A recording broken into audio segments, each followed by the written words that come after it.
David Gregory from the Meet the Press set, thank you so much for being with us on your show. My pleasure. Our first question comes from Anita, who wants to know, in these tough economic times, what are you sensing that the mood is right now in Washington?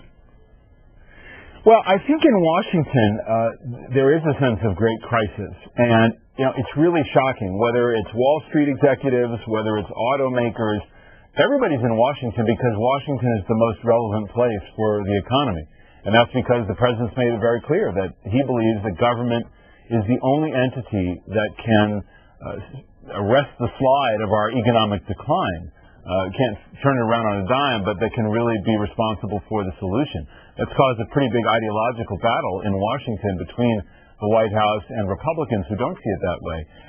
But there's no question that there's a crisis atmosphere here, that the government, this new administration, is overwhelmed to one degree because the problems are so intense and so difficult to solve. But there's also a sense of great opportunity that through a crisis, government can do really big and important things. Well, I was talking about it with some people today. It's really amazing to think how this presidency will be defined. And in fact, he has bet the farm. He has bet his presidency on decisions he's made in the first month of his presidency. That's where we are. You've had experience both with this White House, obviously, and the last White House with President Bush. And Tammy wants to know, she writes in from Denver saying, can you make comparisons between the White House of George W. Bush and the White House of Barack Obama so far? Well, I think, substantively it becomes a little bit more difficult because on matters of the economy you see a big shift. Although you should certainly point out that it was under President Bush when the expansion of government grew to a point where we were bailing out the nation's largest banks and recapitalizing them. So what some people complain about as being socialism was actually started under President Bush with the initial bailout funds. I think there are similarities with regard to how they operate internally, how they try to operate with the press. So there's some similarities there.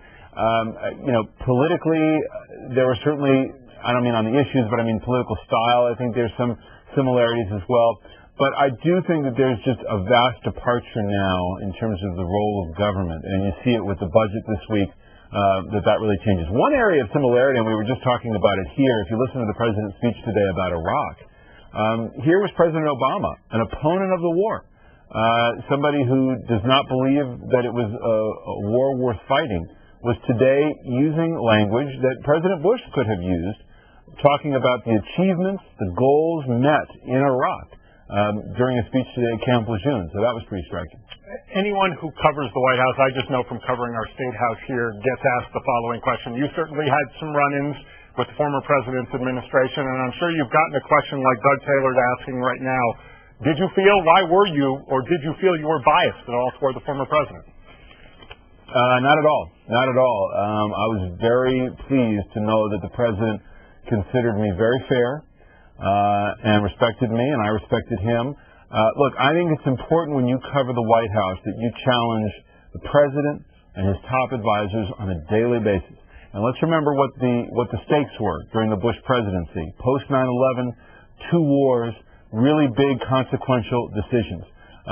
Anybody who represents the people needs to be challenged on a daily basis. I think sometimes that can get kind of heated in the press room with a press secretary, but that's all part of it. I never had a bad relationship with any of the press secretaries. I always had good relationships with them, mutual respect, very constructive.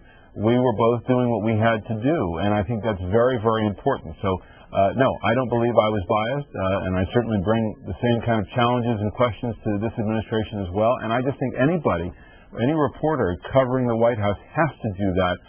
You don't think about which party they're from. You got to just keep bearing in because people expect that. Let's talk about political coverage. Vicki writes in saying, what do you think are the best ways for citizens to get unbiased, factual information and points of view on our nation's and world's issues? I think it's a good question. I think there's a lot of reporters really do a great job. And I'm not saying that just because I am one, although I am a little defensive about the press. But look, I think most people are really focused on getting it right and being fair, representing different points of view. We live in a different age in terms of our political coverage. I think our political journalism is more divisive than it's ever been.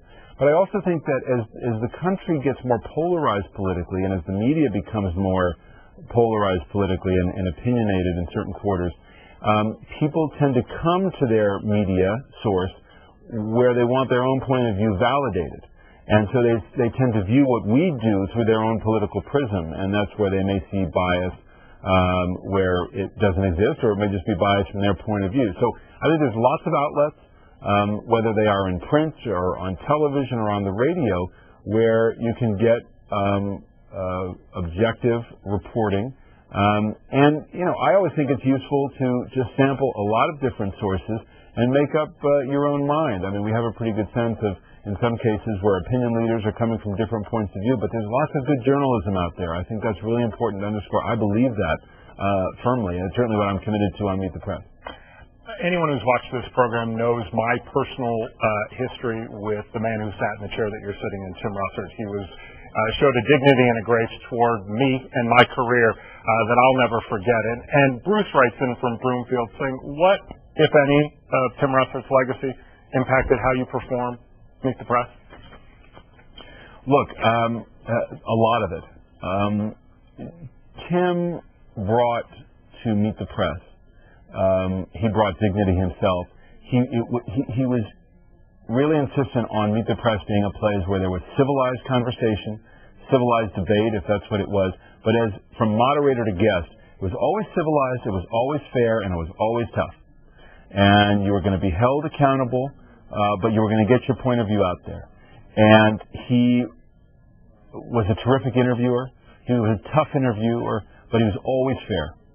And that's just one aspect of the legacy that I'm trying to live up to as I take over this role. And it's a big legacy, and it's central to what the program is. He was also incredibly prepared, something I try to live up to as well. I mean, he really provided a roadmap. He did it in life, and he does it in death, about how to conduct yourself as a journalist, and how to be fair, and how to represent people, in effect, who want that unbiased, straightforward information, and really want to understand people's points of view. And he just represented all of that. And it's a lot to live up to, and I'm just keeping my nose down and trying to do that. You talked about the big legacy, and you alluded a little bit to this next question. Kevin Haley wants to know, how are you handling all the pressures and the commitments that come your way? I mean, this is a big job that you have right now. It is. I mean, I'm just trying to break it all down and focus on doing the work. And the work is incredibly gratifying and stimulating and important. And that's what I focus on. Just doing the work, being prepared, living up to the standards of the program, trying to reach viewers around Colorado and around the country who were obviously devoted to Meet the Press and to Tim Russert. And it's time of testing for me. I think a lot of people want to say, hey, are you going to follow in those footsteps the best you can and try to live up to that legacy? And that's what I'm trying to do. So I don't try to overthink it. I try to focus on doing what I know how to do, what I learned from Tim, what I learned from Tom Brokaw, and just keep moving forward. As you've surmised, obviously, from answering these questions, our show is based on viewer feedback, and it's me presenting the viewers' questions to the newsmakers and the people that we have the opportunity to ask these questions of it. And I'm sure you hear this too. There is a general discontent with Washington out there, of people who feel as if maybe they're not being heard. And so Brian Olson writes in from Highlands Ranch wanting to know if you've ever thought of kind of including Main Street in Meet the Press, trying to branch out a life outside of the Beltway, as he says. Well, we're thinking about ways to do that, whether we take the program on the road and try to represent more of that. We're trying to do it in some of our online ventures. I'm on Twitter, twitter.com/David Gregory. We do it, and I say we use things like Twitter and use our webpage in order to interact with our audience, solicit some views, questions, their thoughts, so that we have more of a dialogue going on with our viewers. So we're looking for ways to do that.